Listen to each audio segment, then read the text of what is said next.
très bien loolu nag moo yenuwul maanaa c'est-à-dire que logique pour logique boo nee ministre yi man du ma bokk ci gouvernement bi parce que la ma doon laaj ci quota au ministre pour mën a contrôler le gouvernement à distance amuloo ko nga arrière de léegi donc samay ministre génn leen am ñu résister toog léegi yow DG yi nga xam ne DG qui se réclame foncièrement de manière indécrottable de Ousmane Sonko ñooñu ñoom waruñoo xaar ñu leen di démissionner te xam naa ne communiqué bi nga xam ne tey ci vendredi bi dina génn ci communiqué conseil des ministres bi ku ci demul Diomaye Faye le président Diomaye Faye da laa war a dindi loolu mooy dëgg dañ la war a démissionner parce que ils sont pas dans cette logique de travailler sincèrement pour l'État parce que dañuy taxaw di revendiquer seen appartenance à une personne plus qu'à l'État du Sénégal c'est-à-dire que Sénégal moo war a nekk au-dessus de tout ça Sénégal moo war a nekk au-dessus mais gisuñu loolu il se réclame d'un homme comme vous vous réclamez d'un homme s'il part vous partez avec ses armes et bagages mu ngeen ànd ak moom dem na bu leen fi toog. c'est clair loolu leer na Bachir. njàngat li ci wàllu yow moom jour ba nuy proclamer. man liste bis bi bu ñu proclamer liste bi yaa ngi fi woon. ñu ngi fi woon doon def édition Bien sûr. spéciale avant édition bi ñuy wax naan gouvernement Pastef dina bokkam du bokk may leen Pastef du bokk waaye ay nitu Pastef dina bokk. waaw donc te loolu la ñu gisoon maintenant le gouvernement a été composé on continue à subir les contre-coups ou les conséquences de la formation de ce gouvernement ndaxte benn bi gis ngeen après loolu Ousmane Sonko def na fi sortie boo xam ne bëri na ñu ko décrier te man bokk naa ci ndaxte mënoo toog ak président naan wax na ma lii tontu naa ko lii wax na ma lii tontu naa ko lii et que bon y a un niveau de détail boo xam ne mënoon na ñàkk ci lu mu doon expliquer donc tey jii nii la teneur exacte d'une conversation avec un président de la République takkuñu rajo yi ak micro yi ba ngeen koy def kon soxlawul nit ñi war ko yëg donc nag bon il avait été à un niveau de détail boo xam ne ça avait heurté quand même beaucoup ba ñenn ñi sax naan un homme d'État du waxee nii voilà gis nañ tam beneen conséquence bi moo di ni ba mu waxee xëy tontu Aldiouma Sow ministre conseiller politique du président de la République kii moom tam xëy na tontu ko waaw ba ñu tontuwaat ko ba tey jii sax mu ngi tontuwaat encore Guy Marius Sagna ba mu naan sax moom Aldiouma nee na dàq nañ ko si génne nañ ko si groupe WhatsApp yeeg groupe kii nu mu tuddati Telegram yi par Ayib Daffé moo ko def ak yooyu noonu donc on est en train de subir les conséquences de ce kii xam nga nag Mohamed dafa am ñaari yëf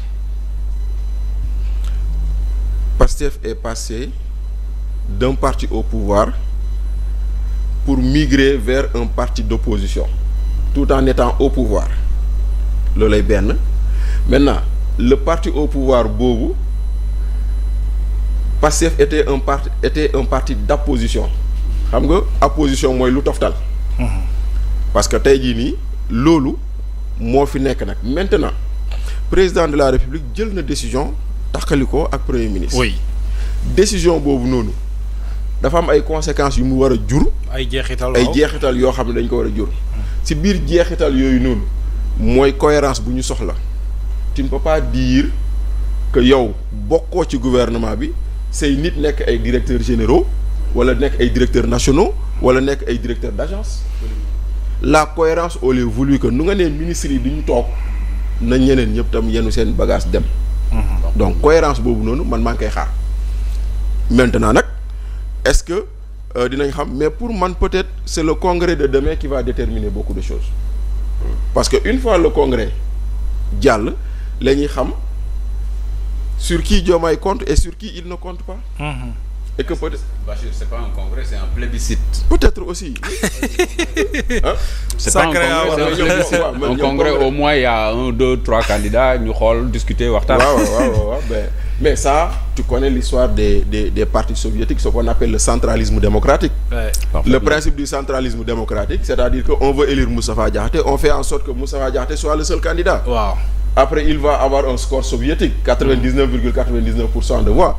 ndaxte tey tous les potentiels candidats yu waroon ànd ak moom dem jàmmaarloo ak Ousmane Sonko. kenn amu ci fit bi aujourd'hui déedéet seen commission yooyu noonu segg nañ leen ba moom candidature rek moo la ñu validé. oui voilà donc bon on sait mais maintenant après peut-être que loolu ça va déterminer ku ci am ku ci du bokk mais fu mu toll nii moom lenn moom mooy lu am moom Pastef et l'opposition à Pastef waaw Pastef et l'opposition à Pastef donc situation boobu noonu la dualité elle a été transférée du pouvoir vers l'opposition mais entre deux entités du pouvoir te loolu nag noonu c'est là où les opposants sont en train de se faire endormir. Oui. Parce que ñenn ñi di wax naan est-ce que Sonko ak Diomaye dañoo nekk di deal foofu la ñuy xalaatee man gëwuma deal am na mais dans tous les cas fu mu toll nii géopolitique bi ñoom ñaar ñoo ko téye. Voilà maintenant nag lu des mooy fan la ñu jëm. Est-ce que le président va aller vers un parti politique? Moi je pense que oui, je pense que il lui faut aller vers un parti politique. Moom le président man je pense que dafa war a créer dafa war a créer parti politique. Xam nga dañuy fàttali lu Ousmane Ngom. Mais est-ce que mën nañ ko génne ci parti Pastef? Non dañuy fàttali lu Ousmane Ngom waxoon mu ne ba muy génn PDS lan la waxoon mu ne xaw ma ku jógee sa kër bàyyi xaw ma mën nga dem tabax beneen kër feneen. ak yéen waaw voilà donc. Très bien. C'est un peu ça quoi. Mais les nouvelles réformes ne lui permettent pas de diriger un parti. Ouais mais non.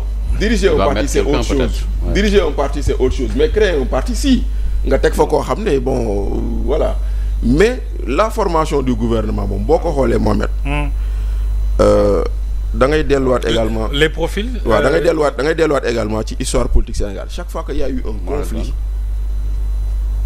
ouvert entre un président de la République et son premier ministre le gouvernement suivant on prend toujours des personnalités qui ne font pas de l'ombre au président. En plein enregistrement. En 2000 Abdoulaye ba mu jàppanteeg Moustapha Niasse ba mu ko wàccee kan la ñu indi Mame Madior Boye en 2004 Abdoulaye ba mu pareeg Idrissa Seck Macky Sall donc loolu noonu c'est un peu dans la trajectoire boo seetloo on prend toujours des ministères régaliens comme on dit jox ko ay technocrates yoo xam ne pratiquement du ñu am ambition politique et c'est ça qu'on a retrouvé ici maintenant gouvernement bi c'est un gouvernement pour négocier avec le FMI point final. Oui. C'est un gouvernement pour négocier avec le FMI. C'est un gouvernement pour enterrer la dette cachée. Pour l'enterrer. Pour l'enterrer. Xam nga lu tax pour enterrer la dette cachée. Mais l'enterrer difficilement. waaw bàyyil ma wax la lu tax ça va pas être facile de. bàyyil ma wax la lu tax. waaw. Le ministre délégué au budget. Ah, le tout nouveau ministre délégué au budget. Oui. Il s'appelle Bassirou Sarr. Oui. Bassirou Sarr c'était le directeur de cabinet de Cheikh Diba.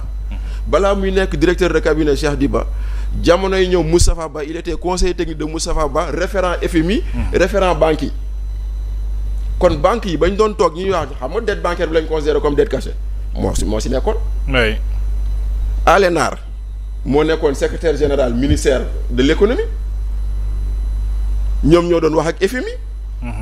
kon gouvernement bi boo seetloo profil